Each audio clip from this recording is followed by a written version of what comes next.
Maintaining a healthy lifestyle is not just about our physical health. We need to consider our emotional health as well. Emotional health issues don't discriminate. They can affect anyone, at any time, and for any reason.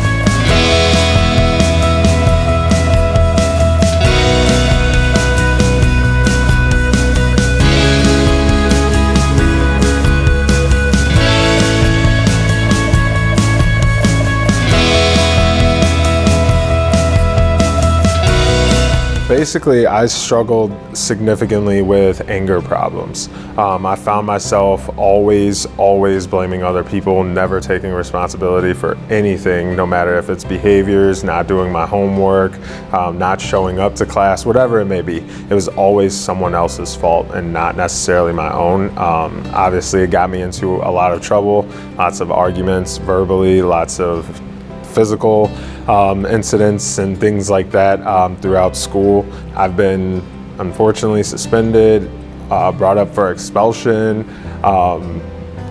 Detention was pretty much my last name, as well as Saturday school. So it definitely put kind of a crutch on my academic career.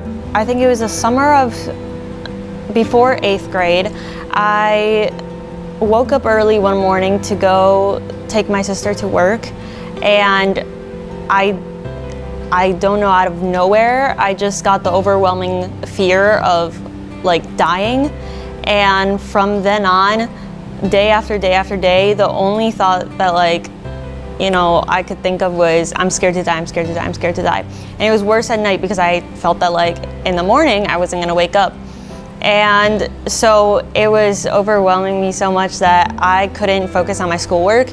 During freshman year, I had a very tough event happen to me, and I saw something that I didn't want to see. And after that happened, I fell into major depression, and I was always anxious. I was super down, and I would cry almost every day.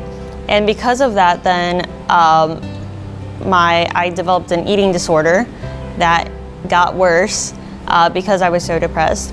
And I ended up losing a lot of friends because they didn't want to be around me because I was down. So it was the first week of my freshman year of college when I got a phone call that my older brother Eric had died by suicide. And it was somewhat unexpected. His girlfriend had broken up with him a week prior, and I knew he was upset. He had confided in me that he was having trouble sleeping, trouble eating. I just didn't recognize it at the time for severe depression and potential suicidal thoughts.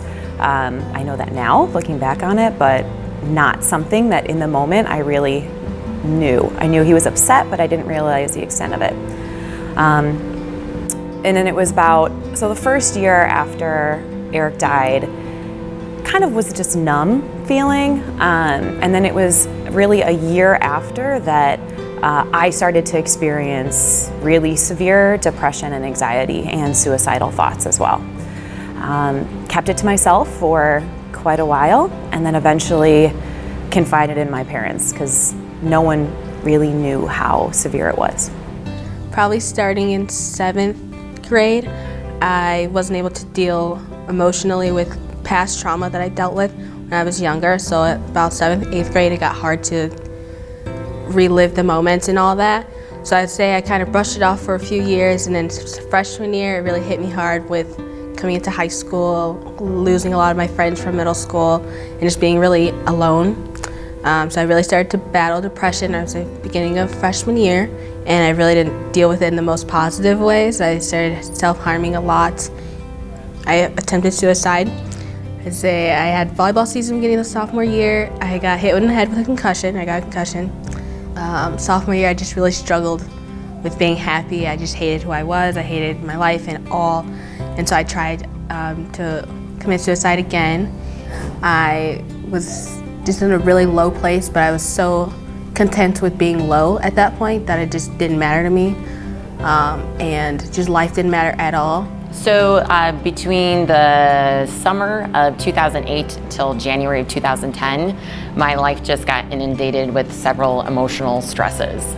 So the first occurred when, at that time in 2008, I was pregnant with my second daughter, and I went to an exam, and I got really bad news from that doctor, and he said, I'm seeing markers for all these problems with pregnancy, and more than likely the pregnancy will not progress. I went to a different doctor, different specialist, a different hospital, and that particular doctor told me definitely was going to lose the baby, and that it was serendipitous to nature, and that I could have healthy pregnancies in the future. She got here, and she got here early, so she was only 2 pounds 5 ounces, and she didn't have any chromosomal abnormalities like they thought that she would have. But she was in the NICU for 6.5 weeks, and then for like a good year, of course, I was checking her development and concerned and worried. And I could feel myself during that time just kind of get on, I call it like the worry treadmill.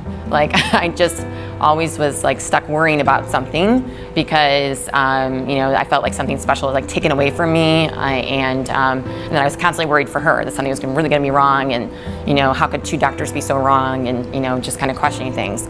But then also during that time, my father got incredibly sick, so I was dealing with that emotional stress of that, and then dealing with emotional stress of my mom having a hard time coping with the news of my own father's health. I just started feeling anxiety, right? Like just kind of feeling it. And I would talk to some of my friends about it, and they were like, Mary, you're strong. You always persevere through, you're fine, And I'm like, but I'm not, I just wanted them to like acknowledge my pain. And more time went by, and I didn't talk to anybody then. And I was having super irrational thoughts then. Like, what if this? What if I do this wrong? And what if I screw up here? And and I was never like that before. I would like leave my house, and what if I didn't close the garage door? What if and that wasn't me. But it's because I wasn't sleeping, like that well. Like when you start to have that anxiety, it just builds up. So it got to the point where things took a turn again with my father. And then again, I'm raising 2 young children at this time. I'm not sleeping well. We have winter break, and then my mom has a health issue. So it's just like all these life things that I have no control over. And that's when anxiety decides to show up, right? It's like, I have to control something, because I can't control anything else. So you start overthinking like how you can control those things. So I was lucky enough to have a social worker that I worked with in middle school kind of reach out to me and kind of keep tabs on me, seeing how things were going, things like that. And so when things started to go south very quickly, he kind of extended that olive branch and said, hey, if you need anything, I'm still here. By all means, still work with me. And at the time I had a dean who is now the principal at Mattia. He helped me a lot, kind of took me under his wing and showed me kind of how to be a man. Not having that father figure in my life for my entire life, I didn't necessarily have that male role model that I could kind of attach to. And so having them there to kind of lead the way and show me exactly what a man is supposed to be like, it definitely put me in a good place. And them just being able to, I guess, go above and beyond what was expected of them to make sure that a struggling student could get out of the hole that he was digging himself in, made the entire difference in my life. Well, something that I did is I decided to try to just fix my diet, and that doesn't mean going on a diet, that meant just eating healthier foods. And I just made sure that I ate enough food, because I realized that food has a big impact on your emotions and your emotional well-being. And so I decided to, kick my anorexia in the face and just really try to eat as many meals as I could while being healthy. And then that made me I was finally able to then exercise again.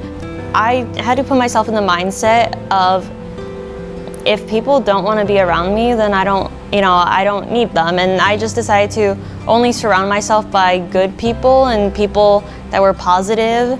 I'm worth it, and I don't need this negativity in my life. So I told my parents first, just how severe it was, and they helped me get help. So they set me up with a psychiatrist, so I got on medication.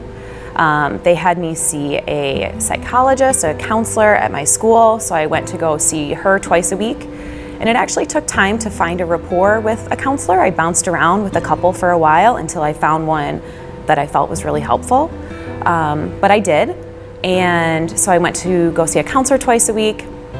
I also started going on daily hikes and daily walks. So I got really into hiking in the outdoors, and that helped with anxiety a lot.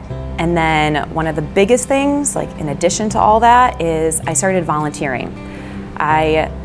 I found that it was easier for me to connect with volunteer community because I had something to talk about. Whereas when I was trying to connect with my peers, I wasn't very happy, I wasn't in a good place, and it gave me anxiety to try and be peppy and make them like me, and I would just withdraw. So I found it helpful to have a mission, a focus, when I was working with other people.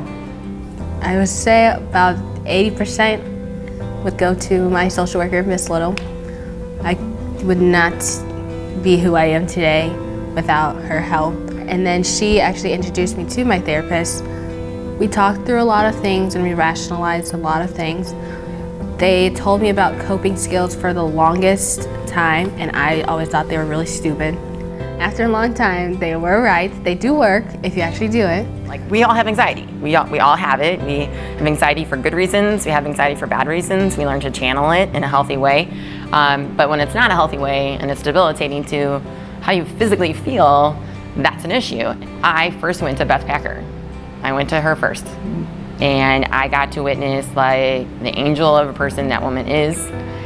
And she was able to explain to me what was happening to me. I had no clue what was happening to me. And the way she spoke to me and the lack of, the reservation of judgment was phenomenally healing in that moment. I go to the doctor, and I had a really long talk with that doctor. We ran some tests, just physical tests, to make sure nothing physical was going on. Everything was coming back clean, but she really talked to me. When I started to list all the things, even some that I didn't share with you, that had happened within that time frame, she was like, "Of course, Mary." So she was the first one to kind of acknowledge like why, my body wasn't going to allow me to continue. My body was stopping my mind, and I wasn't doing anything to help my mind stay healthy. Through a conversation with her, she recommended a counselor for me to go speak to on how to cope with my anxiety at that particular time. Within a few sessions, I felt better. She gave me actual practical little exercises that I could do, and just got me to really talk, and not keep up the mask of, I'm fine. Beyond the help that she gave me, like, I helped myself. I would say get involved with things that you like. Not necessarily what people expect you to get involved with, but more so what you have a passion for. The first thing I would say is to admit it to yourself first, because if you're not able to admit it to yourself, you're definitely not going to be able to admit it to someone else that is trying to help you. So definitely coming to that conclusion by yourself and not necessarily having those outside inputs into it, that something just doesn't quite feel right. And then once you admit that to yourself, I would encourage them to go out and seek help. That could be from a friend, family member, trusted teacher, awesome social worker. It could be from anybody who they feel comfortable with talking with. Kind of what I do now to kind of keep everything like calm and self-centered and things like that. I work out every single day, 4:15 a.m. to make sure that like I like cleanse myself of all the bad things. That's my time, that's my self-care, which is very important, that every person set aside something that they enjoy doing, and so for me, that's being active and working out and things like that. So every day before I come to work, every weekend, there's some sort of workout, whether it's running or going to the gym and lifting weights, punching a punching bag, whatever it is, there's some sort of workout for at least an hour, because I feel like you owe that to yourself to set aside that self-care time, just as you would set aside time for homework or work or school or athletics or whatever it may be. Make sure that that self-care time is important to you. Speak up and tell someone, whether that's a friend or your parents or any kind of trusted adult. It doesn't have to be your parents. It could be your friend's mom, or it could be your aunt or someone else or someone here at school. And I would just say to speak up and just be honest with yourself, that if you realize that you need help, get help as soon as possible, because the sooner that you get help, then the sooner that things can get better. Most of all, you have to want to get better. If you don't want to get better, then you won't. And you have to have that will to get better. Well, first, if you think someone is suffering from depression, anxiety, potential suicidal thoughts, just ask them. Be upfront. I always have the what if. What if I had asked my brother, are you having suicidal thoughts? And a lot of people think, well, if I ask him, I'm going to plant the idea. And that's not it at all. Some people actually wish that you would ask. They want to confide in someone. They're in a lot of pain and they don't want to be in pain. So just asking and being very upfront about it. Just saying, are you thinking about killing yourself? Have you had suicidal thoughts? And then if they have, then trying to reach out to a professional and get them help. If you yourself are having depression, doesn't even have to be as severe as suicidal thoughts, but reaching out to someone that you trust. Like I went to my parents, other people might go to a friend, they might go to a teacher. Just telling someone and realizing it's probably going to be a lot of different things that are going to make you feel better. It's not going to be one solution. It's going to take a little while, but it will get better. Don't give up. I mean, it was years of just battling my own self, and it was really hard, and it is going to be really hard. But when you come out on top, it's going to be the most satisfying feeling that you'll ever feel. And maybe in the moment, it might not feel like anything will ever get better, but I promise it will get better if you just keep at it. And I look at a quote every morning on my phone. It says, I think you should keep going just to see what happens. And so I keep going just to see what's going to happen in the end. Share your story and don't, feel. I even tell my students this all the time. I tell my own children this. There's such power in leaning into your vulnerability, and if more people did that more often, then we'd feel more comfortable expressing our stories. And one of my biggest criticisms when I was going through what I was going through, and I started to share with even some of my closest friends and family, they started telling me stories about they went through something similar with anxiety or sadness or whatever, and I was like, well, why didn't you tell it? So share it with trusted people. Because again, those stories don't make us feel so isolated in our experiences. And when you feel isolated in your experience, you don't want to share. I do run at least 3 times a week. So that was one of the changes I did make. I'm like, I need to take care of me. So that's spiritually, mentally, emotionally. I got to get back to funny Mary, and not constantly think something, okay, what's the next bad thing that's going to happen? What's the next bad thing that's going to happen? I did start doing yoga just for some meditative practice as well, because I'm an on-the-go person. I think it's good for me to settle myself, finding what fits for you and keeping you healthy and keeping you balanced, and allowing yourself the me time that you need, and then also being reflective of what's some of the drama that I'm also creating. So having that self-reflection is obviously crucial as well. Where can you turn for help if you are having struggles with your emotional health? You need to realize that you are not alone. There are many resources and ways to find the help you need. The place to start is by talking to someone. Remember, the most important thing is you are not alone.